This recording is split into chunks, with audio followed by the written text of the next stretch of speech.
Hey guys, it's me, the Mackem, and of course this is the PlayStation 5 reveal event reaction. It was quite a tight event. I thought it was actually pretty cool. The way it was presented was fantastic. The way it opened was these sort of like these graphics that I've shown the PlayStation symbols were phenomenal. But as you saw there in the intro, there was obviously a nice little video to the PS5. We know what it looks like. We know what it's all about now. We've seen the game's lineup. So this is me just basically going through it. I like the intro. I like how they presented it. You wouldn't have thought it was, except for this, the Rockstar symbol. Yeah, I get what they're doing. The GTA 5. It's continuing the best-selling game of all time. It's keeping it in the loop. You'll get it expanded and enhanced, and you'll get obviously everything that you've had it. You'll get free money and things like that, which I thought was interesting. Interesting way to do it. But everything about the press conference was phenomenal. But let's get to the real stuff. And where do they start it? They start it with Spider-Man. Just the best way to do it. Possibly one of my favourite top 3 games on the PS4, and you bring in obviously the carry on from the story with Miles. It looks great. The first game, like I say, is phenomenal. It is one of the games you must play. I like where they're going with this. I don't think it'll be a full game, but it certainly leaves enough of a good impression. Of course, when you have a PlayStation revealed now, you're going to always put in Gran Turismo. It's always the way it is. It looks good, it looks beautiful, it's the way it always is. Next game, Ratchet & Clank. Now, there's a lot of people who've been clamouring for this. I'm not a Ratchet & Clank fan, but I must admit, while I was watching parts of this, I actually thought, wow, this actually looks, yes, pushing the power of the PS5 pretty good, but the gameplay that they revealed, like how they're able to do certain things, it gave me the impression that they're really going to make a good family-friendly, continuing the single story, maybe multiplayer sort of games, and this definitely ticks boxes for that, for family sort of games. So yeah, I thought it was interesting.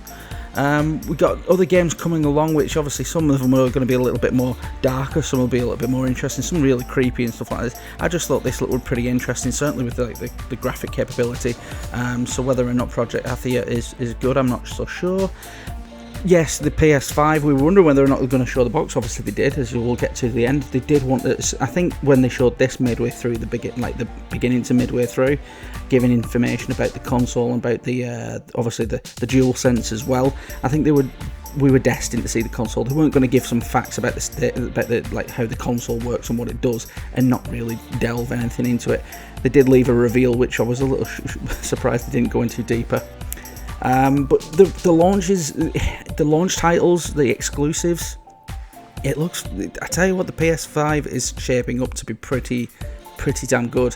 I think from this, a game called Returnal, getting a lot of Dead Space Control vibes from it, certainly a little bit more like creatures and things like that. So there's a lot, like I say, the PlayStation's been built on single player games, and certainly it seems that that's where they're going for bit more feel for it. Yes, you had a few raw single titles, which ones I'm not going to touch, and you can see them here. They looked interesting enough.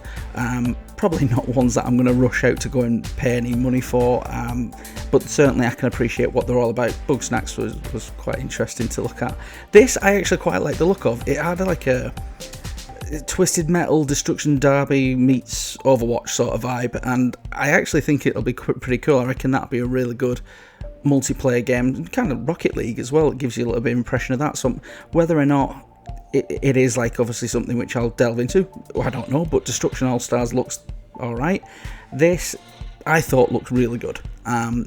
From all the way through it, it gives that sort of like Other Realm sort of vibe to it. Kind of like a Zelda game, but for the PS5, which will be great. Let's face it, there's a lot of massive open world games like RPGs and things like that, but I think if the PS5 managed to start something with Kena or Kena, I'm not sure how you pronounce it, to be like a Zelda game, it'll sell loads. Speaking of something that sells loads, you come to the original PlayStation game of Abe's Odyssey, and then you've got a new Abe's game here. I haven't played recent games since Abe's Odyssey, and probably that's because obviously it was like Xbox and things like that, but Oddworld, Soulstorm, yeah, I'm in for that. You get games, which obviously, yeah, when you're watching trailers and you think, what on earth am I watching? But from this, whether you're not getting like a Control meets Super Hot VR sort of thing, I just thought it was pretty cool, something different. Whether or not it ends up being a good thing, hearing a lot of like people really rave about this because it was apparently revealed at last year's E3. So whether or not Ghostwire is something which I'll touch, who knows. Here's a series which I know is very popular. Hitman is massive. I've played a couple of them. I couldn't say I'm really into them, but when you do watch this trailer in full, it really does give like a, wow, this actually looks pretty cool. Get like Mission Impossible sort of vibe from it. But you know, maybe it might be one of those things, if it's a launch title, might look into it. Who knows? Now, this is the partial reveal I thought they were going to do. Please, why wouldn't you do more of the UI? It just hinted at it. Whether we get more, who knows? And then Shuhei obviously was like, this is one of the games closest to his heart.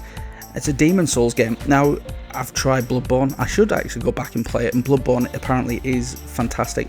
I just started it and got my ass handed to me, so I kind of stopped straight away. Yes, they look phenomenal, and apparently this is a really well-beloved game, or at least beloved by fans to the point where it's got another game. This I thought was really cool. It kind of got like a lot of like a live, die, repeat sort of vibe to it. Same as Returnal, really, actually very similar to it, but a first-person game, throwing all sorts of stuff out there with obviously kind of got like a little bit of a Borderlands sort of like other world sort of thing to it, where it's a bit weird, but at the same time you're all in. But yeah, it looks pretty cool. The first-person shooter, Deathloop. Yeah, cool. Bring it to me. I'm all for that. This one, as soon as it started, I thought, is it Silent Hill or is it RE? And it definitely is Resident Evil. It's building off RE7, which is a phenomenally brilliant game. Got a lot of, I originally maybe thought, if it is RE, is it going to be Resident Evil 4 remake? Apparently the rumour they're going to do it, but nope, it is Resident Evil 8, The Village, or Resident Evil Village. Yeah, definitely all in. Definitely all in. Can't wait for that first person game, which I'm going to probably shit myself. This has got to be the game from the Dead Space developer who tweeted out saying that his game would be revealed at this reveal event. You get a lot of Dead Space vibe from it. What I also get as well is obviously something a little bit different, that future sort of like alternate reality sort of thing. The way that he behaves with her sort of thing is like a bit like a Bioshock sort of thing to it. Whether that is how it is you have to protect, or she's there to help you, I don't know. But yeah, Pragmata, whatever you want to pronounce it, looks pretty good. But this was my favourite one, of course. This was the one which was rumoured to be the main one, the how they'd end the show, and they certainly did, except for the big reveal right at the end. Horizon. It's my favourite game on the PS4. I know that you can say there's God of War, and there's Uncharted, and there's Spider-Man.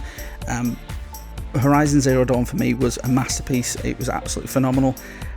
Breathtaking story-wise, action, gameplay, and it looks like it's going to continue on from there. You've got Silas here, and obviously still got the power that he obviously wields right at the end, which he manages to capture Hades, Hades, I think I want to call it Hades if I remember the name rightly, but it looks phenomenal. Everything about this game, the first one captured me straight away, and everything about this one, Horizon Forbidden West, is just going to be phenomenal.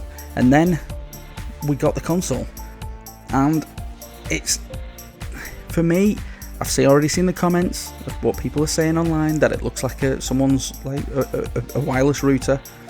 Yes, it kind of does, but for me, it's a step in the right direction. Gone are the times of just having this black box that's just sitting on your TV. It looks out there. It looks like it's something from the future. It looks like dynamic.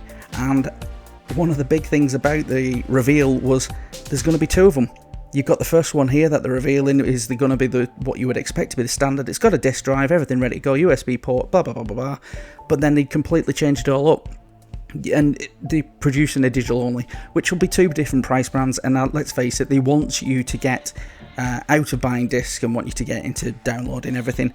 But for me, both of them, no matter which one you go for, look phenomenal. I love the white on the black and with the blue lighting. I can't wait. I can't wait for it. I'm going to read a bit more into it as obviously time goes by. We'll get more information, but for what it gets as standard, you get obviously charging stations, the DualSense, an HD camera. You also get a headset, which looks actually much better, certainly better than the PS4 one. Media remote as well. So the PS5 family is looking pretty good, and I cannot wait. What do you guys think? Leave a comment below. I'm curious to know what everybody thinks, even though Twitter's going a bit nuts on it. But I love it. I can't wait for the PlayStation 5. Hopefully we get more information soon. Let me know what you think.